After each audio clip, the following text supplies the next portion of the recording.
නමෝ තස් භගවතු අරහතෝ සම්මා සම්බුද්දස්ස නමෝ තස් භගවතු අරහතෝ සම්මා සම්බුද්දස්ස නමෝ තස් භගවතු අරහතෝ සම්මා සම්බුද්දස්ස සාදු සාදු සාදු.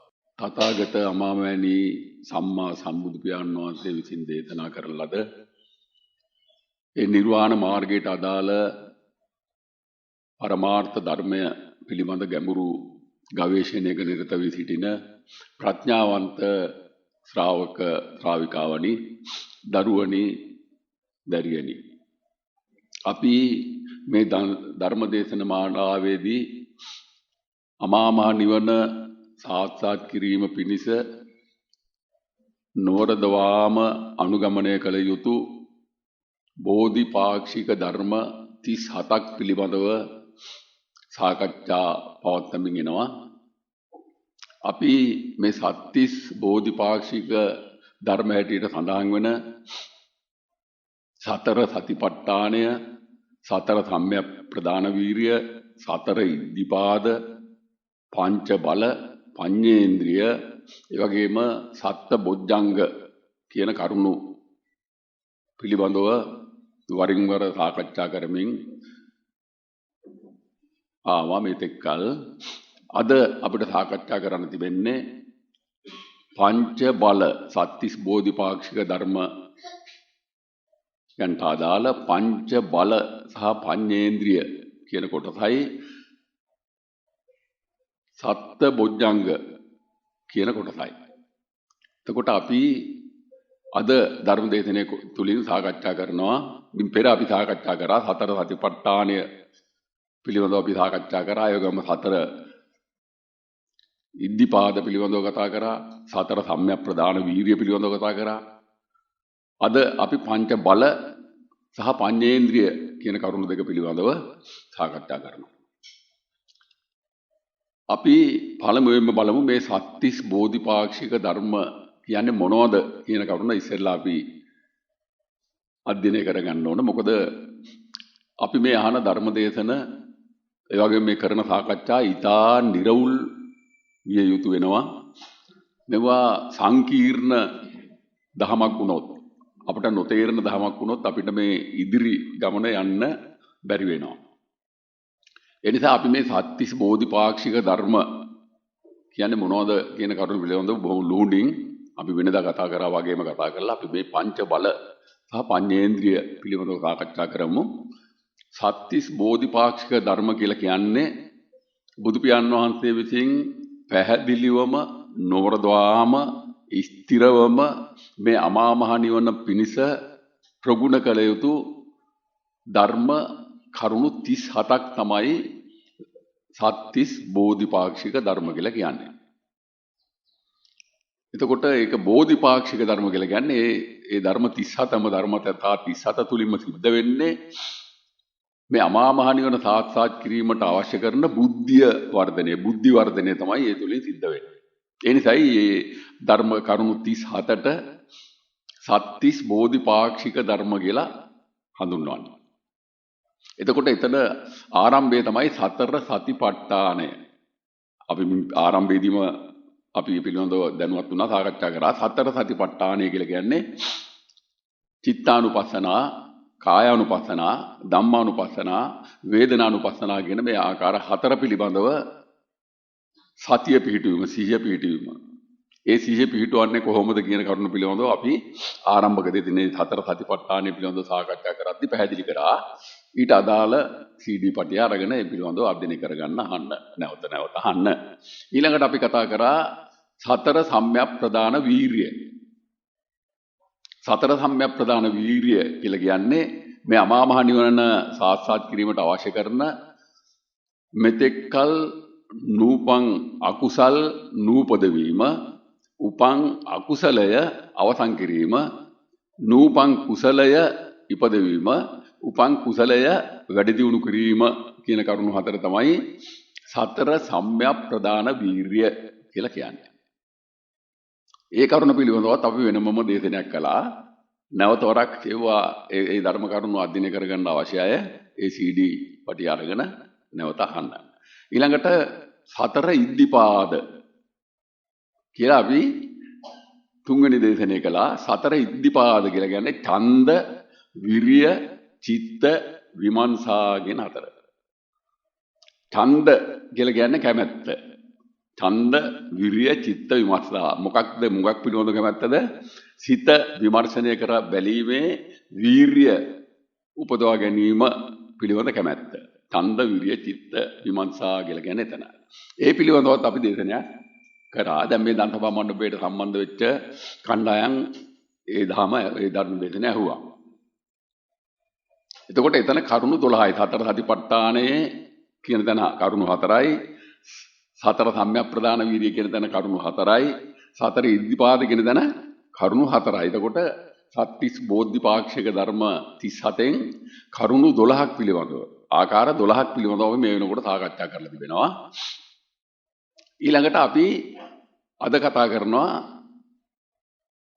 පංච බල සහ පඤ්චේන්ද්‍රිය කියන කරුණු දෙක පිළිබඳව. පංච බල සහ පඤ්චේන්ද්‍රිය කියන කරුණු දෙක පිළිබඳව කතා කරනවා. දැන් පංච බල කියලා කියන්නේ මොනවද? පංච බල කියලා කියන්නේ මේ අමා මහ නිවන සාක්ෂාත් කිරීම පිණිස අවශ්‍ය කරන බල පහක්, ශක්ති පහක්. ඒ මොනවද? සද්ධා, විරිය, සති, සමාධි, ප්‍රඥා කියන මෙන්න මේ ආකාර පහ. පංච බල කියලා කියන්නේ සද්ධා, විරිය, සති, සමාධි, ප්‍රඥා. ඒ පහම තමයි පඤ්චේන්ද්‍රිය කියලා කියන්නේ.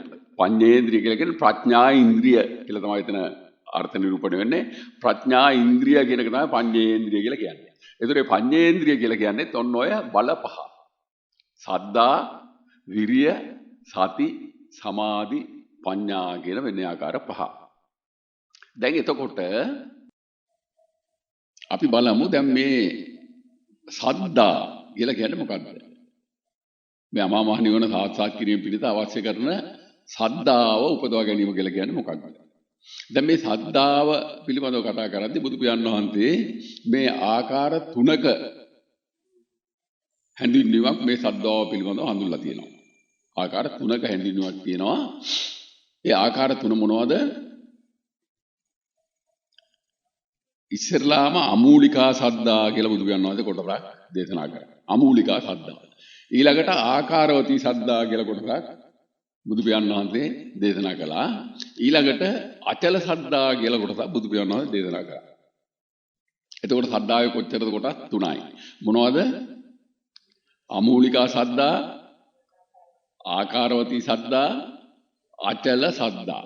එතකොට ඔන්න ඔය සද්ධා ආකාර තුන ඔය උතන තියෙන්නේ. එතකොට මේ අමූලිකා සද්ධා කියලා කියන්නේ මොකද්ද? අමූලිකා සද්ධා කියලා කියන්නේ අපි අද කරගෙන යන ඔය පුද පූජා, කන්නලව්, යාඥා සියල්ල බුදු පියාණන් වහන්සේ මේ නිර්වාණ මාර්ගික ගමන් මගේදී ප්‍රතික්ෂේප කරාද නැද්ද? ප්‍රතික්ෂේප කරා. අපි මේ අවංක වෙන්න ඕන මේ මොකද කණ්ඩායමක් අමනාප වෙයි කියලා තව කණ්ඩායමක් මේක විවේචනය කරයි කියලා හරියන්නේ නැහැ. මොකද අපිට මේ වෙනකොට මේ අමා මහ නිවන් මඟ වැහිලා තියෙන්නේ. මේ අමා මහ නිවන් මඟ වැහුනේ වෙන මොනවත් නිසා නෙවෙයි. ඒ බුදු පියාණන් වහන්සේ දේශනා කරන ලද නිවැරදි ධර්මය ඒ නිවැරදිව අපට පවත්වාගෙන එන්න බැරුණා කාලයාගේ හැබැයි මේක යම් අවස්ථාවල වෙනස් වුණා. ඒ නිසා වසර 2600ක් කියලා කිව්වහම සුළුපටු කාලයක් නෙවෙයි. ඒ වසර 2600ක කාලයක් තුලදී මේ ධර්ම යම් ආකාර වලට වෙනස් වීම සිද්ධ වෙච්ච නිසා තමයි අද මේ අමා මහ නිවන සාක්ෂාත් කරන්න බැරුව ගිහිල්ලා තිබෙන්නේ. ඒක ඉතින් අපි සියලු දෙනා අවිවාදයෙන් පිළිගන්න වෙනවා. එහෙමනම් අපි කරන්න ඕනේ මොකද්ද? බුදු පියාණන් වහන්සේ දැන් මේ ගෞතම බුදු පියාණන් වහන්සේ දේශනා කළ ධර්මයේ හැම විටින්ම ත්‍රිපිටකය තුල තිබෙනවා. ත්‍රිපිටකය තුල තිබෙනවා. විකෘති වෙච්ච පැති තිබෙනවා. අපිට කරන්න තියෙන්නේ බුදු පියාණන් වහන්සේ පැහැදිලි කරන ආකාරයට ඒ නිවැරදි ධර්මයේ තෝරා බේරා හඳුනාගෙන ඒ දහම අධ්‍යයනය කරලා ඒ ප්‍රතිපත්තිය පිළිහිටලා ඒ බුදු පියාණන් වහන්සේ පැහැදිලි කරන ඒ නිර්වාණ අවබෝධය කියන තැනට ඇවිල්ලා දැක ගන්න කියන එක තමයි බුදු පියාණන් වහන්සේ දෙන උපදේශය. ඒතර අපි ඒක කළ යුතුයි. ඒක කළ යුතු නිසා තමයි අපි මේ කරුණු බොහෝම මධ්‍යස්තව ඒ වගේම බොහෝම උපායශීලීව බොහොම තීක්ෂණ බුද්ධිය යුක්තව මේ සාකච්ඡා කරන්නේ. දැන් ඇත්තටම මේ කරුණු පිළිබඳව මේ සත්‍තිස් බෝධිපාක්ෂික ධර්ම පිළිබඳව මේ විදිහට අපිට සාකච්ඡා කරන්න සිද්ධ වෙන්නේ පොතපතේ තිබෙන මේ ධර්ම කරුණු අපි ගැඹුරින් විශ්ලේෂණය කරලා ඒවා නිවැරදිව තෝරා බේරා හඳුනාගත යුතු නිසා. ඒ නිසායි මේ සාකච්ඡා කරන්නේ. එතකොට අපි මේ බුදු පියාණන් වහන්සේ පැහැදිලි කරන ආකාරයට මේ සද්ධාව ආකාර තුනයි. අමූලිකා සද්ධා, ආකාරවතී සද්ධා, අචල සද්ධා කියන මේ අවස්ථා තුන. එතකොට දැන් මේ අමූලිකා සද්ධා කියලා කියන්නේ මොකක්ද? තේරුමක් නැති විදිහේ සද්ධාාවක් පැවැත්වීම. ඒක නිර්වාණ අවබෝධයට මූලික වෙන්නේ නැහැ. ඒක ප්‍රධාන වෙන්නේ නැහැ. ඒකයි ඒක අමූලිකා සද්ධා කියලා කිව්වේ. මොනවද මේ? අමූලිකා සද්ධා මොනවද? ඔව්. අපි අද කරන පුද පූජා, යාඥා, කන්නලව් ආදී තමයි අමූලිකා සද්ධා කියලා කියන්නේ. ඒක ඉතින් බුද්ධ ශාසනය තුල වань නෙමෙයි අපි දේව සංකල්ප, ගස්ගල් ඇදහිීම වාගේ දේවල් කරගෙන යනවා. මේ පොතේ සඳහන් වෙනවා බහුන් වේ සරණං යන්ති ආදී වශයෙන් කරුණු පැහැදිලි කිරීම කරනවා නේද? ඉතින් අන්න ඒ නිසා ඒ කරුණු අනුගමනය කිරීම තමයි අමූලිකා සද්ධා කියලා කියන්නේ. එතකොට අපි වැඩි දෙනෙක් ඔන්න උතන තමයි ඉන්නේ. දැන් එතකොට නිර්වාණ මාර්ගික ප්‍රඥාවන්තයා දැන් කල යුත්තේ කුමක්ද? මෙන්න මේ අමූලිකා සද්ධා කියන තැනින් ඉවත් වෙන්න වෙනවා.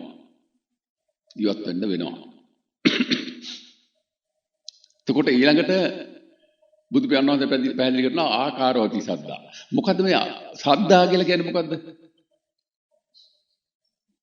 සද්ධා කියලා කියන්නේ මොකද්ද? ඇදහිීම, විශ්වාස කිරීම, අනුගමනය කිරීම. වගේ හැඟීම් තමයි සද්ධා කියන තැන පැහැදිලි. එතකොට බුදු පියාණන් වහන්සේ ඊළඟට අනාවරණය කරනවා ආකාරවතී සද්ධා කියලා කොටසක්. මොකද්ද මේ ආකාරවතී සද්ධා? දැන් බුදු පියාණන් වහන්සේ ධර්ම දේශනා කළේ මොකටද? වචනේ පරිසමාප්තාර්ථයෙන්ම අමා මහ නිවන පිරිස.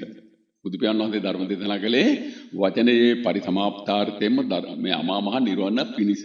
ඉන් පරිබාහිර කිසිම කර්තව්‍යයක් පිළිබඳව අපේ බුදුහාමුදුරුවෝ ධර්ම දේශනා කළේ නැහැ. එදා හිටපු කණ්ණායමකට බුදු පියාණන් වහන්සේ උපදෙස් දුන්නා. ඔබලා මෙතෙක්කල් කරගෙන කටයුතු ඒ විදිහටම කරගෙන ගියාට වරදක් නැහැ. ඒවා කරගෙන යන්න. ඒ කරගෙන යන ගමම්ම මම ඔබලාට මේ පරමාර්ථ වශයෙන් මේ ලෝකෝත්තර වශයෙන් ඉදිරිපත් කරන මේ ගැඹුරු ධර්මයක් අධ්‍යයනය කරන්න කියන එකයි බුදු පියාණන් වහන්සේ දුන්න උපදේශය. උන්වහන්සේ ප්‍රතික්ෂේප කියන්නේ අනිත් අයට මේක කරන්න ඒගොල්ලන්ට ප්‍රතික්ෂේප ඒක නවත්තන්න කියලා කිව්වේ නැහැ. උන්වහන්සේට කරන්න උවමනා කරන දේ කියන්නේ උන්වහන්සේ අනාවරණය කරගත්ත දේ ශ්‍රාවක පිරිස වලට දුන්නා. එතෙන්දී යන්න බුදු පියාණන් වහන්සේ මේ ආකාරවතී සද්ධාව පැහැදිලි කරා. දැන් එතකොට ආකාරවතී සද්ධා කියලා කියන්නේ මොකද්ද? බුදු පියාණන් වහන්සේ නිර්වාණ අවබෝධයේ පිණිස අනුගමනය කළ යුතු මාර්ගයක් කියලා දීලා තියෙනවා. මොකද්ද මේ මාර්ගය? එදා වක්කලි හාමුදුරුවන්ට මොකද කිව්වේ? අපේහි වක්කලි කින්තේ මිනා පූතිකායන යෝ පටිච්ච සමුප්පාදම් පස්සති සෝ ධම්මං පස්සති යෝ ධම්මං පස්සති සෝ මං පස්සති. එහෙමයි කිව්වේ. දැන් අපේහි වක්කලි කින්තේ මිනා පූතිකායන කියලා කිව්වේ ඇයි? අපේහි වක්කලි කින්තේ මිනා පූතිකායන කියලා කිව්වේ ඇයි? මෙතනින් වහාම ඉවත්යන් මේ දිරා යන කය දිහා බලාගෙන ඉඳලා ඔබට නිවන් දකින්න පුළුවන්කමක් නැහැ කියලා තමයි ඒ අපේහි වක්කලි කින්තේ මිනා පූතිකායන කියලා කිව්වේ. එහෙම කිව්වේ ඇයි? ඒක තමයි අමූලිකා සද්ධා කියලා කියන්නේ. පැහැදිලිද? ඒ බලාගෙන ඉදිල්ල බුදුහාමුදුරුවෝ අනුමත කරේ නෑ. ඒ බලාගෙන හිටියේ අන්න අර තෘෂ්ණාදික තේරුමක් නැති ශ්‍රද්ධාවකින් තමයි බලාගෙන හිටියේ. බුදුහාමුදුරුවෝ එක දැක්කා. දැකලා කිව්වා වහාම මෙතනින් වක්කලි ඉවත් වෙන්න. ඔය වැඩේ කරලා ඔබට නිවන අවබෝධ කරන්න බෑ කියලා කිව්වනේ. එතකොට අන්න ඒ අමූලික ශ්‍රද්ධාව ඉවත් කරා යාගේ. කාගේද? වක්කලි. ඉවත් කරලා එයාට අන්න ආකාරවති ශ්‍රද්ධාව ගොඩනගා ගන්න ආකාරය පිළිබඳව උපදෙස් දුන්නා. මොකද්ද? යෝ පටිච්ච සමුප්පාදම් පස්සති සෝ ධම්මං පස්සති. යෝ ධම්මං පස්සති සෝ මං පස්සති. අන්න ආකාරවති ශ්‍රද්ධාවේ ලක්ෂණය. මොකද්ද කරන්න කිව්වේ? පටිච්ච සමුප්පාදය. ඔබට නිවන අවබෝධ කරන්න අවශ්‍ය නම් වමනා නම් පටිච්ච සමුප්පාදය දකින්න. ඒ පටිච්ච සමුප්පාදය දකින්නවා කියලා කියන්නේ චතුරාර්ය සත්‍ය දැකීමමයි. එකයි කියන්නේ යෝ පටිච්ච සමුප්පාදම් පස්සති සෝ ධම්මං පස්සති. ඒ ධර්මයේ දකින්නවා. යම් කෙනෙක් පටිච්ච සමුප්පාදය දකීද හෙතෙම ධර්මයේ දකි. ඔන්න ඔය කොටස තමයි ආකාරවති සද්දාය කියන්නේ විශ්වාසයෙන් යුතුව පැහැදීමකින් යුතුව අධ්‍යයනය කළ යුතු කොටස. එතකොට මේ බුදු පියාණන් වහන්සේ නිර්වාණ අවබෝධයේ පිණිස දේශනා කර ධර්ම කොටස අධ්‍යයනය කිරීම තමයි ආකාරවති සද්දා කියලා කියන්නේ. එතන තමයි බුදු පියාණන් වහන්සේගේ ධර්මයේ කෙරෙහි පැහැදීම තමයි බුදු පියාණන් වහන්සේ කෙරෙහි පැහැදීම කියලා කියන්නේ. ඒකයි එතන අපේ බුදු පියාණන් වහන්සේ අනුමත කළ ආකාරවති සද්දාව හැටියට සඳහන් වෙන්නේ. එතකොට මොකක්ද ආකාරවති සද්ද කියලා කියන්නේ? මොකද්ද? උන්වහන්සේ දේශනා කළ පටිච්ච සමුප්පාදය, ඒ වගේම චතුරාර්ය සත්‍ය ධර්මය අධ්‍යයනය කර ගැනීම තමයි ආකාරවති සද්දා කියලා කියන්නේ. ආකාරවති සද්දා. එතකොට එතනදී බුදු පියාණන් වහන්සේ මේ උන්වහන්සේගේ ධර්ම මාර්ගයේ කොටස් තුනකට බෙදලා පෙන්නනවා. මොකද්ද කොටස් තුන? උන්වහන්සේ කියනවා මාගේ ධර්මයේ ඉස්සෙල්ලා ඔබලා අධ්‍යයනය කරපළා. හොඳට අධ්‍යයනය කරපළා, ගවේෂණය කරපළා. ගවේෂණය කරලා ඊළඟට ඒ ප්‍රතිපත්තියෙහි පිහිටපළා. ඒ පිහිටනකොට මම මේ ඔබලාට ඉදිරිපත් කරන අනාවරණය කරන මේ නිර්වාණ මාර්ගය ඔබලාට අවබෝධ වෙනවා, ප්‍රතිවේදය වෙනවා. එතකොට ඒ ධර්ම මාර්ගය තමයි පරියප්ති කියලා කියන අධ්‍යයනය කිරීම. ප්‍රතිපත්ති කියලා කියන්නේ ඒ අධ්‍යයනය කරලා ඒ අනුව ප්‍රතිපත්තිය පිළිපීම, කියන්නේ චතුරාර්ය සත්‍ය දැකීම. ඒ චතුරාර්ය සත්‍ය දකිමින් යද්දී යාමේදී මොකද වෙන්නේ? මේ නිවන ප්‍රතිවේදය වෙනවා. ඔන්න ඔය පරියප්ති, පටිපත්ති, පටිවේද කියන කොටස් තුන සම්පූර්ණ කරමින් මෙන්න මේ පටිච්ච සමුප්පාදය නොත් මේ චතුරාර්ය සත්‍ය දැකීම තමයි ආකාරවති සද්දා දියුණු කර ගැනීම, ප්‍රගුණ කිරීමේ, වර්ධනය කර ගැනීමේ මඟ. අන්න ඒ ටික තමයි අපි සියලු දෙනාටම කරන්න තිබෙන මූලික වැඩ කොටස. මූලික වැඩ කොටස. එතකොට දැන් මොකද්ද මේ පටිච්ච සමුප්පාදය දැකීම කියලා කියන්නේ? දැන් අපි මේ පටිච්ච සමුප්පාදය පිළිබඳව අනන්ත කතා කරලා තියෙනවා. කිරෝලක් නැතුව පටිච්ච සමුප්පාදය පිළිබඳව කතා කරා. ඒ කතා කරලා අපි හොඳට දැනුවත් වෙලා තිබෙනවා. දැන් බුදු පියාණන් වහන්සේ දේශනා කළ පටිච්ච සමුප්පාදය පිළිබඳව. දැන් පටිච්ච සමුප්පාදය කියලා කියන්නේ මොකද්ද? මෙන්න මේ සිතයි කයයි කියන සංකල්ප දෙකට මොහොතක් පාතා සිද්ධ වෙන දේ තමයි පටිච්ච සමුප්පාදය කියලා බුදු පියාණන් වහන්සේ දේශනා කරේ. දැන් මේ සිත පිළිබඳව, කය පිළිබඳව අපි දිගින් දිගට කතා කරා. දිගින් දිගට කතා කරා. දැන් මේ සිත මොහොතක් පාසාම මොකද වෙන්නේ? චිත්තක්ෂණ වලට බිඳෙනවා. ඇයි? මේ සිත අතීතයේ දැන් මව් කුසෙන් උපන් තැන ඉඳලා මම බොහොම කෙටියෙන් ඒ ටික මම පැහැදිලි කරන්නම්. මව් කුසෙන් උපන් තැන ඉඳලා මේ මොහොත දක්වාම දැන් මේ මම කියන කෙනා ගමනක් ආවා. ඒ ගමන තමයි සංසාර ගමන. මව් කුසෙන් උපන් තැන ඉඳලා මේ මොහොත දක්වාම ආව ගමන තමයි සංසාර ගමන. ඒතකොට මේ ගමන ආව මම කියන කෙනා දැන් ඒ ගමන ඇවිල්ලා මේ වර්තමාන මේ මොහොත මේ ෂණය කියන තැන තමයි දැන් මේ ඉන්නේ. ඒතර මේ ෂණයට පෙර ෂණය දක්වා අතීතයේ කොතනකවත් දැන් මේ මම කියන කෙනා නැහැ. අපි මේවා දිගින් දිගට උඟා කතා කරලා තියෙන නිසා මම මේ ලුහුඩි මතක් කරන්නේ මේ අවස්ථාව හැටියට. එතකොට මේ ෂණයට පෙර ෂණය දක්වා අතීතයේ කොතනකවත් මේ සිත නැහැ, කය නැහැ, මම නැහැ. ඇයි අපි පොඩ්ඩක් බලමු. දැන් අද උදේ දැන් අපි කියමු දැන් වෙලාව 10යි. දැන් අද උදේ 6 කියන තැන තිබුණා, 7 තිබුණා, 8 තිබුණා, 9 තිබුණා. දැන් අද උදේ 6 කියන තැන මම කියන කෙනා ඉන්නවද? මේ වගේ න්‍යායන් විතරක් ගන්න, සම්මතයට සම්බන්ධ කරන්න එපා. න්‍යාය විතරක් බලන්න. දැන් මේ අද උදේ 6 කියන තැන මම කියන කෙනා ඉන්නවද? දැන් ඉන්නවද? ඒ 6 කියන තැන තියනවද? නෑ. ඒක ඉවරයි. මම කියන කෙනා ඉන්නවද? නෑ. එයා ඊතර නෑ. 7 කියපු තැනත් දැන් මම කියන කෙනා නැවතිලා නෑ. 8 කියන තැනත් මම කියන කෙනා නෑ. 9 කියන කෙනා තැනත් මම කියන කෙනා නෑ. මම කියන ස්වභාවය දැන් තියෙන්නේ කොතනද? 10 කියන තැන. මේ මොහොතේ.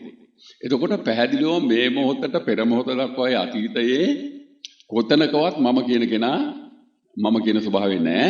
මම කියන ස්වභාවය තියෙන්නේ මේ වර්තමානයේ කියන මේ මොහොතේ විතරයි. ඒ නිසා තමයි බුදු පියාණන් වහන්සේ මේ පටිච්ච සමුප්පාදයේ දකින්න කණ්ඩායම් වලට කිව්වේ උඹලා මම පැහැදිලි කරන මේ පටිච්ච සමුප්පාදයේ පිළිබඳව මේ පරිශ්‍රණය කරද්දී මේ අධ්‍යයනය කරද්දී අතීතයට යන්න එපා කියලා කියන්නේ ඒකයි. අතීතයේ කොතනකවත් සිත නැහැ, කය නැහැ, මම නැහැ. ඊළඟට උන්වහන්සේ පැහැදිලි කරනවා මේ ෂණය හැර ඊළඟ ෂණයෙන් ආරම්භ වෙන අනාගතයට යන්නත් එපා. අනාගතයට යන්නත් එපා. ඇයි?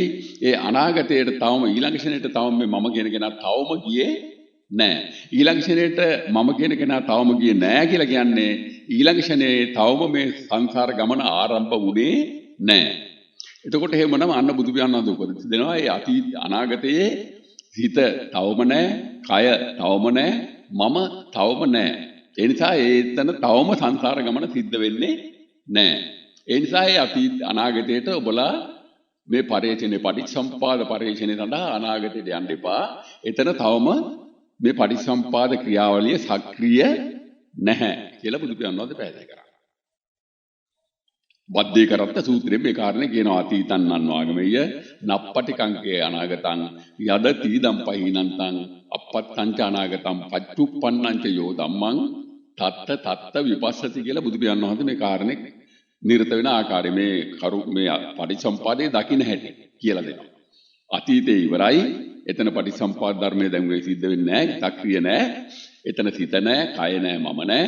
මේ ෂණේ ගාවට තිබෙන ඊළඟ ෂණෙන් ආරම්භ වෙන අනාගතයේ තවම සංසාර ගමන පටන් ගත්තේ නැහැ. ඒ නිසාම එතන තවම සිත නැහැ, කය නැහැ, මම නැහැ. ඒ නිසා එතනත් අත්හරින්න කිව්වා බුදු පියාණන් වහන්සේ නප්පටිකං කිය අනාගතං කියලා. පච්චුප්පන්නංච යෝ ධම්මං තත්ත විපස්සති. වර්තමානයේ නම් මේ මොහොතේ සිද්ධ වෙන සිද්ධිය ඔබලා ගැඹුරින් අධ්‍යයනය කරපළයි කියලා බුදු පියාණන් වහන්සේ උපදෙස් දෙනවා. දැන් එතකොට මේ වර්තමාන මේ මොහොතේ තමයි මේ මම කියන ස්වභාවය තියෙන්නේ. දැන් අපි සාකච්ඡා කරලා තියෙනවා දැන් මේ මම කියන ස්වභාවයට අදාළ සිත මොකද වෙන්නේ? අදහා ගන්න බැරි වේගෙන් චිත්තක්ෂණ වලට බිඳෙනවා. ඒ කියන්නේ දැන් මේ ෂණේනේ මේ දැන් මම කියන කෙනා ඉන්නේ. දැන් මම කියන කෙනා ඉන්න මේ ෂණේ සිත පවතින කොච්චර වෙලාවක්ද? මේ ෂණේ පවතින තුරු පමණයි. මේ සිත පවතින මේ ෂණේ පවතින තුරු පමණයි. මේ ෂණේ කොච්චර වෙලා පවතින්නේ නැහැ මේක ඔබට තේරුම් ගන්න නිසා මම මේ පැහැදිලි කරන්නේ. ඒතර මේ ෂණේ පවතින්නේ ෂණයයි. එතන ඒතකොට සිත පවතින්නේ ඒ ෂණේ පවතින තුරු ෂණයක් පවතිනවා. ඒක තමයි චිත්තක් ෂණය. ඒතර ඒ චිත්තක්ෂණය ඒ ෂණයත් එක්කම අතීතයට නිරුද්ධ වෙනවා. ඒකයි මේකේ න්‍යායාත්මක සිද්ධ වෙන්නේ. ඊළඟට දෙවෙනි චිත්තක්ෂණය එනවා. ඒ දෙවෙනි චිත්තක්ෂණයත් ඒ ෂණයත් එක්කම අතීතයට නිරුද්ධ වෙනවා. ඊළඟට තුන්වෙනි චිත්තක්ෂණය එනවා. ඒ චිත්තක්ෂණයත් ඒ ෂණයත් එක්කම අතීතයට නිරුද්ධ වෙනවා. මේ විදිහට සෑම චිත්තක්ෂණයක්ම තනියම වෙන වෙනම එතනම සමුදය තුලම නිරුද්ධ වෙනවා. එහෙම වෙනකොට මේ චිත්තක්ෂණ දෙකක් කවරදාකවත් එකට මුණ ගැහෙන්නේ නැහැ. මුණ ගැහෙන්නේ නැහැ. චිත්තක්ෂණ දෙකක් එකට මුණ ගැහෙන්නේ නැහැ කියලා කියන්නේ මේ චිත්තක්ෂණ එකකට එකක් එකතු වෙන්නේ නැහැ. චිත්තක්ෂණ එකකට එකක් එකතු වෙන්නේ නැහැ කියලා කියන්නේ මනසක් සකස් වෙන්නේ නැහැ. අන්න ඒ නිසා බුදු පියාණන් වහන්සේ පැහැදිලි කරා මේ මනස සකස් වෙන්නේ නැහැ. මේක මිත්‍යාවක්. මේ මනස විසංකාරයි. ඔන්න ඕකයි අපි ඔක සාකච්ඡා කරලා දිනවා. මම මේ කෙටියෙන් කිව්වේ. එතකොට අන්න මොකද දැන් මනසට වෙන්නේ? මනස අදහා ගන්න බැරි වේගෙන් මොහොතක් පාසා සමුදේ වෙනවා, නිරෝධ වෙනවා. සමුදේ වෙනවා, නිරෝධ වෙනවා. සමුදේ වෙනවා, නිරෝධ වෙනවා. ඔන්න ඔය සිද්ධිය හැම මොහොතක් පාසාම සිද්ධ වෙනවා. එහෙම මේ මනස කියන්නේ විඥානය කියන්නේ දෙකම එකයි. දෙකක් නෙමෙයි. මනස කියන්නේ විඥානය කියන්නේ දෙකම එකයි. එතකොට දැන් මේ ඔක්කොම දැන් මේ මම කියන ස්වභාවය පිළිබඳ චින්තනය. දැන් මේ ඇස කියන දැනුම, කන කියන දැනුම, නාසය කියන දැනුම, දිව කියන දැනුම, කය කියන දැනුම. ඇයිව දැනුම විතරක් වෙන්නේ ඇයි? මේ ඇස අදහා ගන්න බැරි වේගෙන් රූප කලාප වලට බිඳිලා ශූන්‍ය වෙන එකක්. මේ අපි කතා කරලා තියෙනවානේ. ඒ වගේම කන කියන ස්වභාවය අදහා ගන්න බැරි වේගෙන් රූප කලාප වලට බිඳිලා ශූන්‍ය වෙන ස්වභාවයක්. නාසය කියන්නේ රූප කලාප සියල්ල බිඳිලා ශූන්‍ය වෙන ස්වභාවයක්. දිව කියන්නේ ඊට අදා එතන අපි තියනවා කියලා තරකන මේ හිතාගෙන ඉන්න රූප කලාප බිඳිලා යන ගිය ශූන්‍ය ස්වභාවය තමයි දිව කියලා කියන්නේ. කය කියලා කියන්නේ මොහොතක් පාසා බිඳිලා යන ශූන්‍ය වෙන ස්වභාවයක්. දැන් අපි දන්නවා දැන් මේ කය සකස් වෙලා තියෙන්නේ ඥාන වලින් කියලා අපි කියනවා. ශෛල වලින් කියලා කියනවා. දැන් මේ ඥානයක් කියලා කියන්නේ මොකද්ද? ඥානයක් කියලා කියන්නේ අණු කියන ස්වභාවයේ එකතුව. අණු කියලා කියන්නේ මොනවද? අපි හැමදාම මේ ටිකක් මේව කතා කරනවා. අණු කියලා කියන්නේ මොකද්ද? ඊටාම සියුම් සූක්ෂම අංශු.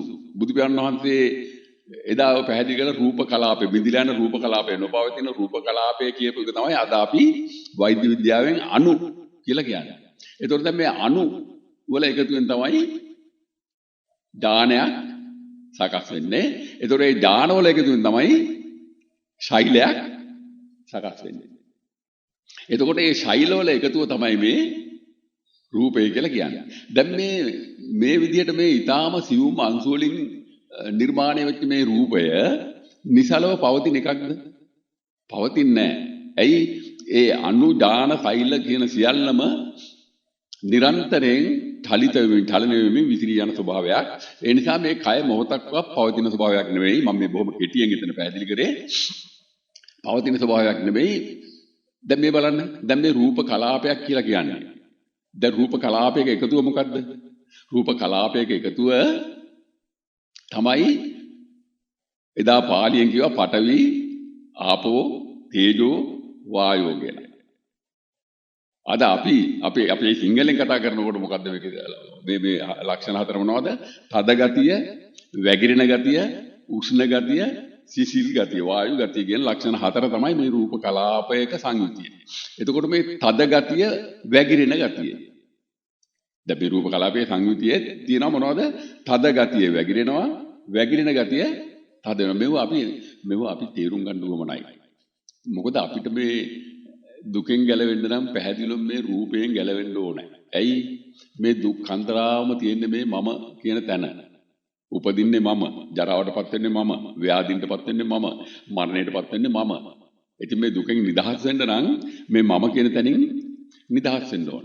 මම කියන තැනින් නිදහස් වෙන්න නම් සිත මම කියන්නේ සිතයි කාය දෙකේ එකතුව. එතකොට සිත පිළිවඳව බුදුහාමුදුරුවෝ අර්ථනය කරේ මොකද්ද? කාය පිළිවඳව මොකද කිව්වේ? මේ දෙකම විසංකාරයි කියනවා. සකස් වෙන්නේ නැහැ කියලා.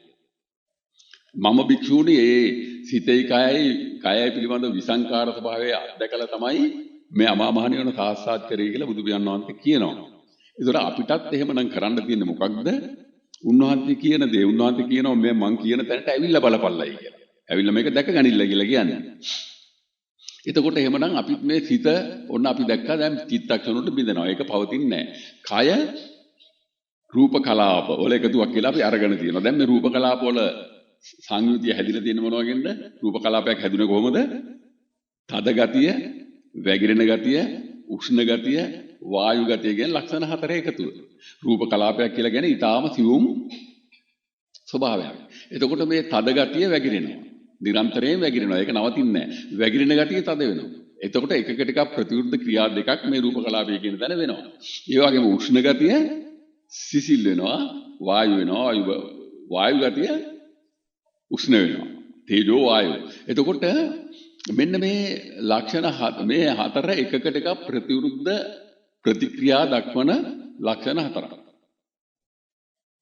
එතකොට මේ ඇහැට නොපෙනෙන අන්වීක්ෂකයට නොපෙනෙන මේ රූප කලාපය තුල මේ එකකට එක ප්‍රතිවිරුද්ධ ක්‍රියා හතර ක්‍රියාත්මක වෙනකොට ලක්ෂණ හතර ක්‍රියාත්මක වෙනකොට මේ රූප කලාපයක් පවතිනවාද? මේ වගේ න්‍යාය විතරක් ගන්න. සම්මතයට සම්බන්ධ කරන්න එපා. පවතිනවාද රූප කලාපයක්? මේ සිදුවෙන න්‍යායාත්මක සිදුවීම තුල රූප කලාපයක් පවතින්නේ නැහැ. අපිට මේවා මේ හැට පෙවුනට අතට අහුණාට කරන්න දෙයක් නැහැ. මේක අපි න්‍යාය මේක බුදු පියාණන් වහන්සේ ඉදිරිපත් කරේ අනාවරණය කරේ ගැඹුරු විද්‍යාවක්. එතකොට මේ විද්‍යාවට අදාළව අපිට පැහැදිලි මේ රූප කලාපයෙන් නිරන්තරයෙන්ම මොකද වෙන්නේ? එකකට එක ප්‍රතිවිරුද්ධ ක්‍රියා හතරක් සිද්ධ වෙමින් මේ රූප කලාපය ශූන්‍ය වෙනවා. චලනය වෙමින් විසිරෙමින් ශූන්‍ය වෙනවා. ඒ නිසා තමයි දැන් නූතන වෛද්‍ය විද්‍යාවෙනුත් අර අණු ඥාන සෛල හැටියට මේව වෙන් කරලා පෙන්නන්නේ. දැන් අපි රුධිරය ගත්තාම රක්තාණු කියනවා, ශ්වේතාණු කියනවා, රුධිරාණු කියනවා. එහෙම කියනවනේ. ඒ අණු සේරම මේවා අංශු. ඒක තේරුම් ගන්නකො මේ ඝනත්වය කියලා කියන්නේ සියල්ල අංශු. මේ අංශු වල ලක්ෂණය මොකද්ද? මූලික ලක්ෂණය තමයි අර තද ගතිය, වැగిරෙන ගතිය, උෂ්ණ ගතිය, වායු ගතිය කියන ලක්ෂණ හතර. ඒතර ඒ ලක්ෂණ හතර නිරන්තරයෙන් ක්‍රියාත්මකයි. ඒ ලක්ෂණ හතර ක්‍රියාත්මක වෙනකොට නිරන්තරයෙන් මොකද වෙන්නේ? මේ රූපය විසිරෙනවා. චලනය වෙමින් විසිරෙනවා. මේ රූප කලාප ඔක්කොම එකක් නෑර කැඩි කැඩි බිඳි බිඳි විසිරලා ශූන්‍ය වෙනවා. ශූන්‍ය වෙනවා. මේ අපිට මේ ශූන්‍යතාව මේ ඕලාරික ඇහැට නොපෙනෙන්නේ ඒ සිදුවීමේ අදහා ගන්න බැරි වේගය නිසා තමයි අපිට මේ ශූන්‍යතාව නොපෙනෙන්නේ. නමුත් මේ න්‍යාය තුල ඒ බුදු පියාණන් වහන්සේ පැහැදිලි කරන ඒ ලෝකෝත්තර විද්‍යාවද උන්වහන්සේ කිව්වේ මොකක්ද? මේ ලෝකේ ශූන්‍ය හැටියට දකින්න කියන්නේ. එතකොට ඔන්න ඒ ශූන්‍ය හැටියට දකිනකොට අපි මේ කය පිළිබඳ තියෙන ගැටලු වල යා ගන්න ඕනේ. එතකොට නම් මේ කය මොකද වෙන්නේ? න්‍යාය විතරක් ගන්නකො. දැන් කය මොකද වෙන්නේ?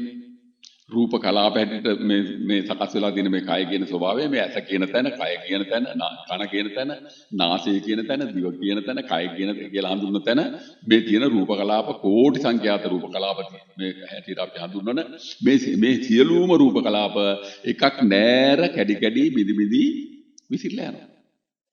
ඒ නිසායි බුදු පියාණන් වහන්සේ මේ රූපය පිළිබඳව සඳහන් කළේ රූපපතිති කෝ භික්කවේ තස්මා රූපන්ති උච්චති කියලා කියනවා. ඒ වගේම රූපං කප්පති පිලීයති විජ්ජති කියලා කියනවා. කියන්නේ කැඩි කැඩි බිඳි බිඳි යනවා කියලා කියනවා. ලෝකේ පිළිබඳව ගත්තාම මේ ලෝකේම ලුජ්ජති, පලුජ්ජති, බින්දතිති ලෝකෝ කියලා බුදුහාමුදුරුවෝ කියනවා. එතකොට දැන් මොකද වෙන්නේ මෙතන? මේ මම කියන තැන තියෙන සිතට මොකද වෙන්නේ? චිත්තක්ෂණ වලට බිඳෙනවා. සිත චිත්තක්ෂණ වලට බිඳිලා ශූන්‍ය වෙනවා. කය රූප කලාප වලට බිඳිලා හැටියට බිඳිලා ශූන්‍ය වෙනවා. එතකොට දැන් මෙතන මේ තියෙන්නේ සිතක් තියෙනවා, මේ කයක් තියෙනවා, මමෙක් ඉන්නවා කියන සංකල්ප විතරයි. ඒවා විඥාන දැනුම පමණයි. විඥාන දැනුම පමණයි. දැන් මේ විඥාන දැනුමට මොකද වෙන්නේ? විඥාන දැනුම මොහොතක් පාසා සංඥා සමුදේන සංඥාවක් සමුදේනකොට විඥානය සමුදේනවා. සංඥාව නිරෝධ වෙනකොට එතනම විඥානය නිරුද්ධ වෙනවා. මේ මොහොතේ වෙන්නේ ඒක. සංඥාව එන්නේ මේ මොහොතේ එන සංඥාව මේ මොහොතේම එම සමුදය තුල නිරෝධ වෙමින් සංඥා නිරෝධයක් වෙනවා. ඊට පරිසම්පන්නවම විඥානය නිරුද්ධ වෙනවා මේ ෂණේ. ඇයි? සංඥා දෙකක් එකවර නොවන නිසා ආව සංඥාව සමුදය තුලම නිරෝධ වී සංඥා නිරෝධයක් සිදු නිසා මෙතන මේ ෂණේ එක ෂණයකට සංඥාවක් නැතු වෙනවා. එතනදී විඥානය පවතින්නේ නැහැ. විඥානය නිරුද්ධ වෙනවා. ওই ටික නම් හොඳටම දැනුවත් වෙන්න ඕනේ. විඥානය නිරුද්ධ වෙනකොට ඒ විඥානය තුල තිබුණ මේ මම නම් වූ දැනුම ඇතුළු මේ ලෝකේ පිළිබඳ දැනුම මොකද වෙන්නේ? නිරුද්ධ වෙමින් ලෝක නිරෝධයක් වෙනවා. ලෝක නිරෝධයක් වෙනවා. එතකොට අපි දැන් මේ මම කියලා අල්ලගෙන උපාදානය කරන මේ තැන මේ මම නම් මේ මිත්‍යාව මොහොතක් පාසා මොකද වෙන්නේ? සමූද වෙනවා. සංඥාවක් සමූද වෙනකොට සමූද වෙනවා. ඒ සංඥාව නිරෝධ වෙනකොට නිරෝධ වෙනවා. මොහොතක් පාසා සමුද වෙනවා නිරෝධ වෙනවා. සමුදයි නිරෝධයි. සමුදයි නිරෝධයි. සමුදයි නිරෝධයි. ඒකයි පරිසම්පාදයෙන් පෙන්වන්නේ. ඒකයි අවිද්‍යාව පත්‍ය සංඛාරා, සංඛාර පත්‍ය විඥානං, විඥාන පත්‍ය නාම රූපං, නාම රූප පත්‍ය සලආයතනං, සලආයතන පත්‍ය පස්සෝ, පස්ස පත්‍ය වේදනා, වේදනා පත්‍ය තණ්හා, තණ්හා පත්‍ය උපාදානං, උපාදාන පත්‍ය භවෝ, භව පත්‍ය ජාති ජරා ව්‍යාධි මරණ ශෝක පරිදේව දුක්ඛ දෝමනස උපායාස සම්භවಂತಿ. ඒව මේ තස්ස කේවලස්ස දුක්ඛක්ඛන්දස්ස සමුදයෝ හෝති කියලා කිව්ව ඕනෝක. එතකොට සමුදය වෙනවා කියලා කියන්නේ කොයි වෙලාවෙද ඒක වෙන්නේ? මේ දැන් මේෂනේ සමුදය වෙනවා. කොහොමද? අර සංඥාව සමුදය වීමට පටිච්චසම්පන්නව විඥානය සමුදය වෙනවා. සංඥාව සමුදය තුළම නිරෝධය වීමට පටිච්චසම්පන්නව විඥානය නිරෝධ වෙනවා. අන්න බුදු පියාණන් වහන්සේ ඔන්න ඔය සමුදය තුළම නිරෝධය, සමුදය තුළම නිරෝධය, සමුදය තුළම නිරෝධය දැක දැක යන්නයි කිව්වේ අප්‍රමාදීව. ඒක තමයි සමුදය, තමයි සමුද සත්‍ය කියලා කිව්වේ. නිරෝධය තමයි නිරෝධ සත්‍ය කියලා කිව්වේ. මෙන්න මේ කරුණ ප්‍රඥාවෙන් දැකීම තමයි මාර්ගය. මාර්ග සත්‍ය කියන්නේ නිර්වාණ මාර්ගය. ඕක නොදකින්නවා කියලා කියන්නේ මේ මම කියන ස්වභාවය තිබෙන පවතින ඉන්න කෙනෙක් හැටියට මේ මම කියලා අල්ලගෙන ඉන්නේ. ඒක තමයි සක්කාය දිට්ඨිය කියලා කිව්වේ. ඒක තමයි දුක්ඛ සත්‍යය. ඒක අල්ලගෙන ඉන්නේ තමයි මේ මම අල්ලාගෙන ඉන්නවා දුක්ඛ සත්‍යය. එතකොට අන්න දුක්ඛ සත්‍ය, සමුදය සත්‍ය, නිරෝධ සත්‍ය, මාර්ග සත්‍ය කියන මේ චතුරාර්ය සත්‍ය ධර්මයෙන් දැන් සක්‍රිය වෙන්නේ කොතනද? මේ මොහොතේ. මම ඉන්නේ මේ මොහොතේ. මම ඇල්ලුවොත් අල්ලගන්නේ මේ මොහොතේ ඉන්න මම. එතකොට ඒක තමයි දුක. නමුත් මේ මොහොතේ ඉන්නේ මේ මම තියෙන මම කියන ස්වභාවය මොකද වෙන්නේ? සමුදය තුලම නිරෝධ වෙන සංකල්පයක් විතරයි. නිරන්තරයෙන් එතන සමුදය තුලම නිරෝධ වෙනවා. සමුදයි නිරෝධයි, සමුදයි නිරෝධයි. අන්න සමුද සත්‍ය, නිරෝධ සත්‍ය. ඔන්නෝක ප්‍රඥාවෙන් දකින්න යෑම තමයි මාර්ග සත්‍ය. චතුරාර්ය සත්‍ය දැකීම කියලා කියන්නේ ඕක. දැන් එතකොට අපි එමු අපේ මාතෘකාවට. දැන් ඔන්න ඔය ටික හොඳට අධ්‍යයනය කර ගැනීම තමයි අනුන් කියන නිසා නෙවෙයි, බුදු පියාණන් වහන්සේ කියන නිසාත් නෙවෙයි, ස්වාමීන් වහන්සේ නමක් කියන නිසාත් නෙවෙයි, වෙනත් උපාසක මහත්මයෙකු උපාසික මාතාවක් කියන නිසාත් නෙවෙයි. ඔය කරුණ ඔබම තේරුම් ගැනීම අවශ්‍ය වෙනවා නිවැරදිව, සැකයෙන් තොරව.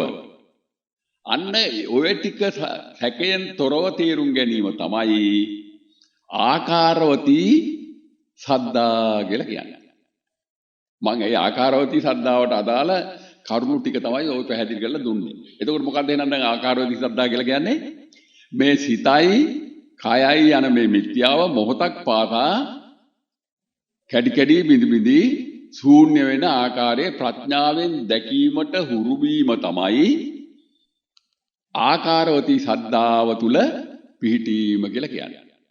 තවත් පැත්තකින් කියනවනම් ආකාරවතී සද්ධා කියලා කියන්නේ මොකද්ද?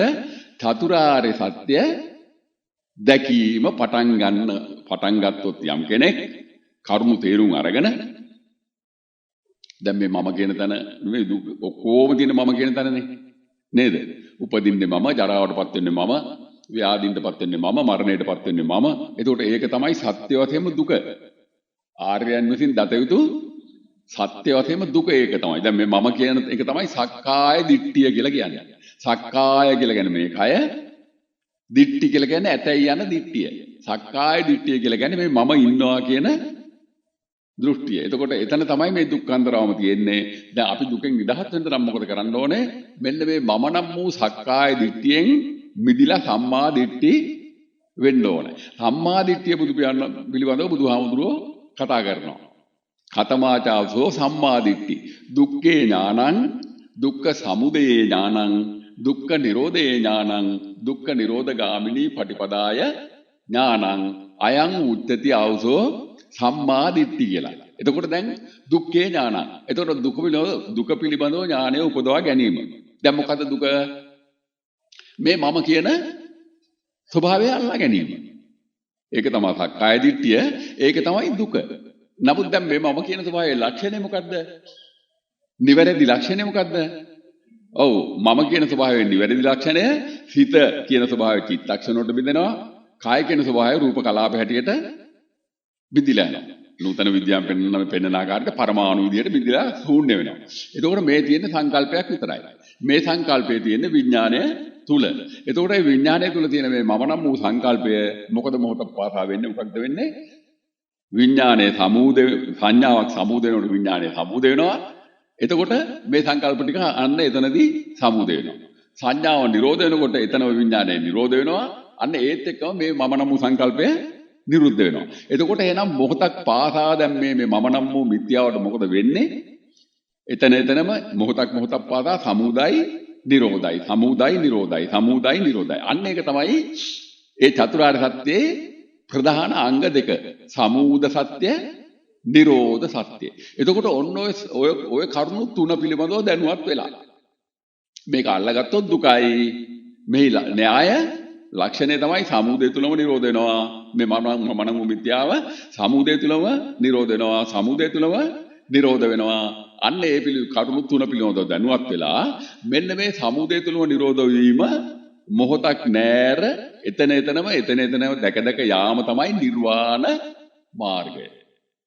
ඔන්න ඔය ටික තමයි චතුරාර්ය සත්‍ය කියලා කියන්නේ. ඔන්න ඔය ටික පිළිබඳව හොඳින් දැනුවත් වීම තමයි බුදු පියාණන් වහන්සේ ආකාරවතී සද්දා කියලා පැහැදිලි කරන්නේ. ඒ කියන්නේ මෙතන යථාභූත ස්වභාවය ආකාරය පිළිබඳව විශ්වාසය පැහැදීම තමයි ආකාරවතී සද්දා. මෙන්න මේ කරුණ මේ විදිහට කරගෙන යනකොට තමන් බලාපොරොත්තු නොවූ එක ෂණයකදී මොකද වෙන්නේ? මෙන්න මේ මම නම් වූ රූපය ඇතුළු මේ සිත කය ඇතුළු මම නම් මේ රූපය නම් වූ සංකල්පය දැන් මේක සංකල්පයන්නේ විඥානයේ තියෙන සංකල්පයන්නේ මේ සංකල්පය තමන් බලාපොරොත්තු නොවන එක ෂණයකදී නිරුද්ධ වෙනවා. ඒක බුදු වෙනවා හැඳුන්වන්නේ ලෝක නිරෝධය කියලා. මේ ලෝකයම නිරුද්ධ වෙනවා. විඥානය නිරුද්ධ වෙනවා කියලා කියන්නේ මම ඇතුළු සමස්ත ලෝකයම නිරුද්ධ වෙනවා. අන්නේ නිරෝධය තමයි බුදු පියාණන් වහන්සේ අත්දැක්කේ. සංයුත්ත නිකායේ ගෞතම සූත්‍රයේ ඒ කාරණේ පැහැදිලි කරනවා. මම මේ ලෝකේ නිරෝධයයි පෙර නැසූ ආකාරයට ප්‍රත්‍යක්ෂව අත්දැක්කයි කියලා. ඒතර අපිටත් දකින්න කියලා කියන්නේ මොකද්ද එහෙනම්? මෙන්න මේතන සිද්ධ වෙන සංඥා නිරෝධය, ඒ වගේම ඒ විඥාන නිරෝධය, ලෝක නිරෝධය කියන ආකාර තුනක් නෙමෙයි. ඕක ලෝක නිරෝධයක්මයි. ඔන්න ඔය ලෝක නිරෝධේ ප්‍රත්‍යක්ෂව දැකපන් කියලා තමයි බුදු පියාණන් වහන්සේ කියන්නේ. එතකොට අපි මෙන්න මේ චතුරාර්ය සත්‍ය දකිමින් යද්දී දැන් මෙතන සමුදයි නිරෝධයි ආදී වශයෙන් හැම වැඩක් කරද්දිම හැම කටයුත්තකදීම සිහිය පවත්වමින් මෙන්න මේ කාර්යය නිරත වෙලා කටයුතු කරද්දී මම මේ කරුණ මීට පෙර බොහෝ විලාසයිතෝ කියලා දීලා තියෙනවා. කටයුතු කරද්දී මෙන්න මේ මෙතන සිද්ධ වෙන නිරෝධය එක ෂණයකදී ප්‍රත්‍යක්ෂව සිදු වෙලාම අත්දකින්නවා. අන්න ඒක තමයි බුදු පියාණන් වහන්සේ නිරෝධයේ ප්‍රත්‍යක්ෂව දකින්න තැන තමයි අචල සද්දා කියලා කියන්නේ. අචල සද්දා කියලා කියන්නේ බුදුහාමුදුරුවෝ පිළිබඳ කියලා නිම කරන්න බැරි තරම් පැහැදීමක්, ගෞරවයක්, විශ්වාසයක්, සෙනහසක් ඒක වචන නෑ කියන්නේ. එතන ඒ නිරෝධයේ ප්‍රත්‍යක්ෂව අත්දැක්ක තැනදී මතුවෙනවා. අන්න ඒක තමයි අචල සද්දා කියලා කියන්නේ. පැහැදිලිද? එතකොට අමූලිකා සද්දා කියලා කියන්නේ අපි අද ඔය කරගෙන යන පුද පූජා කන්නලව් යාඥා ටික. ඒක බුදුහාමුදුරුවෝ ප්‍රතික්ෂේප කරා. එතකොට ආකාරවතී සද්දා කියලා කියන්නේ මෙතන සිද්ධ වෙන මේ සමුදය නිරෝධය, මේ හේතු ප්‍රත්‍යංගයේ සමුදය නිරෝධය ප්‍රඥාවෙන් දැක යෑම ප්‍රගුණ කිරීම තමයි ආකාරවතී සද්දා ප්‍රගුණ වෙන තැන. අචල සද්දා කියලා කියන්නේ අර ආකාරවතී සද්දාව ප්‍රගුණ කරමින් මේ චතුරාර්ය සත්‍ය දකිමින් යද්දී අර ක්ෂණයක නිරෝධයේ ප්‍රත්‍යක්ෂව දකින්න ඒ ක්ෂණයේදී මොකද වෙන්නේ? අන්න මේ ශූන්‍යතාව පැහැදිලිව ප්‍රත්‍යක්ෂ අවබෝධයට එනවා. එතෙන්දී යන්න අප්‍රපාණ ගැඹුරු අචල සද්දාවක් බුදු පියාණන් වහන්සේ කෙරෙහි මතුවෙනවා. මේක නේද මේ බුදු පියාණන් වහන්සේ කියන නිවන? මේක නේද මේ ඇත්ත? ඒක ගැඹුරු තැනක්. අන්න එතන තමයි අචල සද්දා කියලා කියන්නේ. පැහැදිලිද? එතකොට දැන් අපි මේ ආකාරවදී දැන් අමූලිකා සද්දා ඉවත් කරලා ආකාරවදී සද්දා දිනු කරමින් මේ අචල සද්දාව සම්පූර්ණ කරගන්න මොකද්ද කරන්න තියෙන්නේ? එක දෙයයි කරන්න තියෙන්නේ. මොකද්ද? චතුරාර්ය සත්‍ය දැකීම. චතුරාර්ය සත්‍ය දැකීම. මේ දිගින් දිගට අපි කරන වැඩ තුල දැන් මම හැමදාම කියන්නේ පැහැදිලි කරන්නේ දැන් ගෙදර දොරේ වැඩ ටික කරනවා. දැන් අපේ මෑණි කෙනෙක් අපි කියමුකෝ දැන් හාල් ටික කරනවා. බත් ටික උයන්න හාල් ටික කරනවා. දැන් මේ හාල් ටික කරනකොට මේ හාල් ටික කරන මම කියන කෙනාට මොකද වෙන්නේ? එයා විඥානය තුල දැනුමක් විතරයි. ඒ විඥාන දැනුම බිඳෙනවා. කොරහ කියන්නේ දැන් හාල් ගන්න ගත්ත කොරහ කියන්නේ කොරහත් බිඳිලා යනවා. ඒක සංඥාවක් විතරයි. නෑමිලියත් බිඳිලා යනවා. හාල් ටිකත් බිඳෙනවා. වතුර කියන ස්වභාවයත් බිඳෙනවා. මොකද ඒවා අර අණු ඥාන අංශු හැටියට සඳහන් කරන, එහෙම නැත්නම් රූපකලාප හැටියට සඳහන් කරන, එහෙම නැත්නම් නූතන විද්‍යාවෙන් හඳුන්වන ආකාරයට පරමාණු විදියට සඳහන් කරන ඒ මොහොතක් එක ආකාරයකට නොපවතින අදහා ගන්න බැරි වේගයෙන් චලිත වෙමින් ශූන්‍ය වෙන ස්වභාවයක්. එතකොට ඒ හාල් ගැරීම කියන එක සම්මතේ වෙනවා. නමුත් පරමාර්ථ වශයෙන් දැන් ඒ කටවිතර මොකද වෙන්නේ? අදහා ගන්න බැරි වේගයෙන් බිඳි යනවා. ඔන්න ඕක දැකීම තමයි කරන්න තියෙන්නේ. දැන් අපේ දැන් මේ පුතා ඉන්නවා. දැන් මේ ළමයා දැන් ඔන්න මෝටර් සයිකලේ පදගෙන යනවා. දැන් මෝටර් සයිකලේ පදගෙන යන මේ මම කියන කෙනා ඉන්නේ විඥාන දැනුමක් ඒක. විඥාන දැනුමක්. මෝටර් සයිකලේ කියන්නේ විඥාන දැනුමක්. ගමන එතකොට සිද්ධ වෙන්නේ ඒකත් විඥානය තුල සිද්ධ වෙන විඥාන දැනුමක්. ඒතර ඒ විඥාන දැනුමේ ලක්ෂණය මොකද්ද? අදහා ගන්න බැරි වේගෙන් එතනම බිඳි යනවා. මෙන්න මේ ආකාරයට උදේ ඇඳෙන් නැගිට තැන ඉඳලා නැවත නිින්දට යනතුරු තමන් කරන පෞද්ගලික ජීවිතය කරගෙන යන සියලුම කටයුතු, කෑම්බීම්, ඇඳුම් පැළඳුම්, වැසිකිලි කැසිලි යාම ආදී සියල්ල එතනම බිඳෙන ආකාරය දැක යන්න හුරු වෙන්න. ඒ හුරු වෙනකොට අන්න එතන අර අමූලිකා සද්දා කියන තැන ඉවත් වෙලා ආකාරවති සද්දා ප්‍රගුණ වෙමින් තමා බලාපොරොත්තු නොවන එක ක්ෂණයකදී මේ නිරෝධේ ප්‍රත්‍යක්ෂ අත්දැකීම තුළින් අචල සද්දාව ගොඩනැගෙනවා. ඔන්න එතකොට ඔන්න ඔය ටික තමයි පංච බල වල ප්‍රධාන අංගය. සද්දා. තේරුණාද? සද්දා. එතකොට ඔන්න ඔය සද්දාව වඩනකොට එතන අන්න විරිය වැඩෙනවා. විරිය මොකක් සඳහා විරියද? දැන් අමූලිකා සද්දා ඉවත් කරලා ආකාරවතී සද්දා කියන්නේ මේ දර්ශනය පිළිබඳව දහම පිළිබඳව අධ්‍යයනය කරමින් මේ නිරෝධයේ ප්‍රත්‍යක්ෂව අත්දැකීම නිසා අපිට තද බල වීරියක් ඕනද නැද්ද? ඔව් වීරියක් අවශ්‍යයි. එතකොට අන්න අර සද්දාව අචල සද්දාව මතු කර ගැනීම පිණිසද නොහොත් නිවන අවබෝධ කිරීම පිණිස අපි අනුගමනය කරන වැඩ ගමන් මඟ ඉතා සිහියෙන් අපි කරන්න වෙනවා. එතන තමයි අන්න මේ සඳහා අවශ්‍ය කරන සිහිය හැම කෙනෙක්ම නොවරදවාම ඉතා පැහැදිලිව පවත්වන්න වෙනවා. එතන තමයි ඒ සිහිය මෙතන පවත්වන්න තමයි වීරිය අවශ්‍ය වෙන්නේ. ඇයි? අපි සම්මතයෙන් මිදෙන්න ඕනේ. පටිසෝතගාමී වෙන්න ඕනේ. සම්මතයෙන් මේ අනුසෝතගාමී ගමන් මගේ මිදිලා පටිසෝතගාමී වෙන්න නම් අන්න අපි එතන ඒ වීරිය වඩන්න ඕන. කුමක් සඳහාද? ඒ පිළිබඳව මෙතන සිදුවෙන සිදුවීම පිළිබඳව සිහිය පවත්වා ගන්න. එතන තමයි සති කියලා කියන්නේ. එතකොට අන්න මේ සද්දාව මම පැහැදිලි කර සද්දාව මෙතන පවත්වා ගන්න නම් මොකද වෙන්න ඕනේ? දිනු කර ගන්න නම් සිහිය පවත්වා ගැනීමේ වීරිය වඩන්න ඕනේ. අන්න එතන තමයි සද්දා විරිය සති. සද්දාව පවත්වා ගැනීමේ වීරිය, සද්දාව පවත්වා ගැනීමට අවශ්‍ය කරන සිහිය පවත්වා ගැනීමේ වීරිය. එතකොට අන්න සද්දා විරිය සති කියලා කියන්නේ ඔය අවස්ථා තුන. ඊළඟට එතන සමාධිගත වෙනවා. සමාධිගත වෙන්නේ කොහොමද? සමාධිගත වෙන්නේ දැන් මෙතන චතුරාර්ය සත්‍ය දැක යනකොට ඒ ප්‍රඥාවන්තයා මේ ඇසයි වර්ණ රූපයයි අතර රැඳිලා ඒක විඳින්න යන්නේ නැහැ. සංසාර ගමනට මැදි වෙන්නේ නැහැ. ඒක සංසාර ගමනේ ලක්ෂණය. ඒක ඒ සංසාර ගමනට සම්බන්ධ වෙන්නේ නැහැ. කනයි ශබ්ද රූපයයි අතර රැඳිලා ඒ ශබ්ද රූපය අහන්න වෙලාවක් එයාට නැහැ. ඇයි? එයා මෙතන යථාර්ථය දකිමින් ඉන්නවා. එතකොට නාසයයි ගන්ධ රූපයයි අතර රැඳිලා ඒ ගන්ධ රූපේ විඳින්න එයාට අවස්ථාවක් නැහැ. එයා ඒකට යන්නේ නැහැ. ඒ නිසා එයා අනුසෝතගාමී පටිපදාවට අහු වෙන්නේ නැහැ. සංසාර ගමනට මැදි වෙන්නේ නැහැ. එයා චතුරාර්ය සත්‍ය දකිමින් ඉන්නවා. ඒ වගේම දිවත් රස රූපයත් අතර රැඳිලා ඒ රසය විඳින්න එයා එතෙන්ට යොමු වෙන්නේ නැහැ. ඒ අන්තරේ විඳිනවා. ඇසත් වර්ණ රූපයත් අතර අන්තරේ විඳිනවා. කනත් ශබ්ද රූපයත් අතර අන්තරේ විඳිනවා. නාසයත් ගන්ධ රූපයත් අතර අන්තරේ විඳලා දානවා. දිවත් රස රූපයත් අතර අන්තරේ විඳිනවා. කායත් ස්පර්ශ රූපයත් අතර අන්තරේ විඳිනවා. වින්දනය නොකිරීම තුලින්. ඒ අන්තරේ බිඳලා දැම්මයි කියලා කියන්නේ අනුසෝතගාමී පටිපදායෙන් ඉවත් වෙලා පටිසෝතගාමී වෙනවා. අන්න එතන තමයි අන්තරේ බිඳින අන්තරේ ෂය කරන සමාධිය අන්තරීක්ෂ සමාධිය කියලා කියන්නේ එතන. එතකොට අන්න චතුරාර්ය සත්‍ය දකිමින් යද්දි මොකද වෙන්නේ? සද්ධාව වැඩෙමින් ඒ ආකාරෝපී සද්ධා අචල සද්ධා වැඩෙමින් අර අමූලිකා සද්ධා ඉවත් වෙමින් අර සද්ධාව දියුණු වෙන අවස්ථාව චතුරාර්ය සත්‍ය දකින්නකොට අන්න ඒක වෙනකොට එතන අපි සිහිය පැවැත්විය යුතුයි. ඒ කියන්නේ මෙතන සමුද නිරෝධ වෙන ආකාරය වෙනවා සිහිය පැවැත්විය යුතුයි. ඒක තමයි යන්න සතිය සිහිය.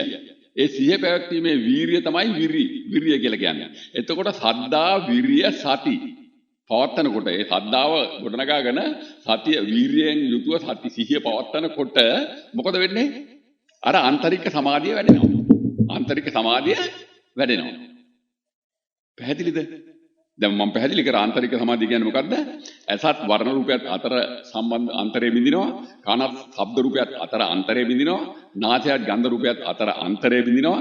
දිවත් රස රූපයත් අතර අන්තරේ බිඳිනවා. කයත් ස්පර්ශ රූපයත් අතර අන්තරේ බිඳිනවා. ඇයි? ඒවට සම්බන්ධ වෙන වෙලාවක් නැහැ. ඇයි? මේ ප්‍රඥාවන්තයා මෙතන සිද්ධ වෙන යථාර්ථය. මේ සමුදය නිරෝධය චතුරාර්ය සත්‍ය දකිමින් ඉන්නේ. අන්න එතකොට චතුරාර්ය සත්‍ය දැකීම තුළ මොකද වෙන්නේ? අන්න අර ආන්තරික සමාධිය වැඩෙනවා. ආන්තරික සමාධිය වැඩෙනවා. මෙන්න මේ ආන්තරික සමාධිය වැඩෙනකොට එතන ඒ ප්‍රඥාවන්තයා එකම අරමුණක්ව විඳිනවද? එක අරමුණක්ව විඳින්නේ නැහැ. වර්ණ රූපය වින්දනය කරන්නේ නැහැ. ශබ්ද රූපය වින්දනය කරන්නේ නැහැ. ගන්ධ රූපය වින්දනය කරන්නේ නැහැ. රස රූපය වින්දනය කරන්නේ නැහැ. ස්පර්ශ රූපය නෝ පොට්ටබ්බ රූපය වින්දනය කරන්නේ නැහැ. මනෝ රූපය වින්දනය කරන්නේ නැහැ. ඒ ආකාර 6ම අතහැරලා තියෙනවා. එතකොට අන්න ඒ ආකාර 6 අතහරිනවා කියලා කියන්නේ විඥාණයට ආහාර නැහැ. ඇස කන නාසය දිවකය මනස කියන අවස්ථා 6 පහළ වෙන සිතුවිලි අතහරිනවායි කියලා කියන්නේ විඥාණයට ආහාර නැහැ. විඥාණයට ආහාර නැති වෙනකොට මොකද වෙන්නේ? විඥාණය මැරෙනවා, ඡය වෙනවා. විඥාණය ඡය වෙනකොට මොකද වෙන්නේ? ප්‍රඥාව වැඩෙනවා. ප්‍රඥාව වැඩෙනවා. නිර්වාණ අවබෝධයට අවශ්‍ය කරන ප්‍රඥාව වැඩෙනවා. අන්න එතකොට එතන තමයි පඤ්ඤා කියලා කියන්නේ. එතකොට සද්දා, විරිය, සති, සමාධි, පඤ්ඤා කියන ආකාර ආකාර පහම එකවර එකතැන එකටම වැඩෙනවා. මොකක් කරද්දිද? චතුරාර්ය සත්‍ය දකිමින් යද්දී. එතකොට අපි කරන්න ඕන එක දෙයයි. මොකද්ද? චතුරාර්ය සත්‍ය දකිමින් යාම. චතුරාර්ය සත්‍ය දකිමින් යනකොට ඒක මොහොතක් පාසා චතුරාර්ය සත්‍ය දකිමින් ප්‍රගුණ කරනකොට එතන මොකද වෙන්නේ? සද්දා, විරිය, සති, සමාධි, පඤ්ඤා කියන මෙන්න මේ ආකාර මේ පංච බල. ඒ කියන්නේ නිවනට අවශ්‍ය කරන බලය, ශක්තිය, ජවය. ඒකයි පංච බල කියලා කියන්නේ. පංච බල කියලා කියන්නේ මේ අමාමානිය සාස්ත්‍ර කිරීමට අවශ්‍ය කරන ශක්තිය, බලය, ජවය ලැබෙනවා. ඒ ජවය තමයි සද්දා, විරිය, සති, සමාධි, පඤ්ඤා කියලා කියන්නේ. ඕක තමයි පංච බල. ඒතර පංච බල වැඩෙන්නේ කොහොමද?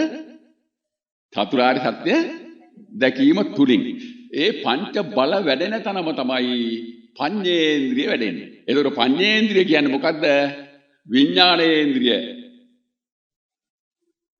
පැහැදිලිද? විඥානේන්ද්‍රිය අවසන් වෙලා පඤ්ඤේන්ද්‍රිය වැඩෙනවා.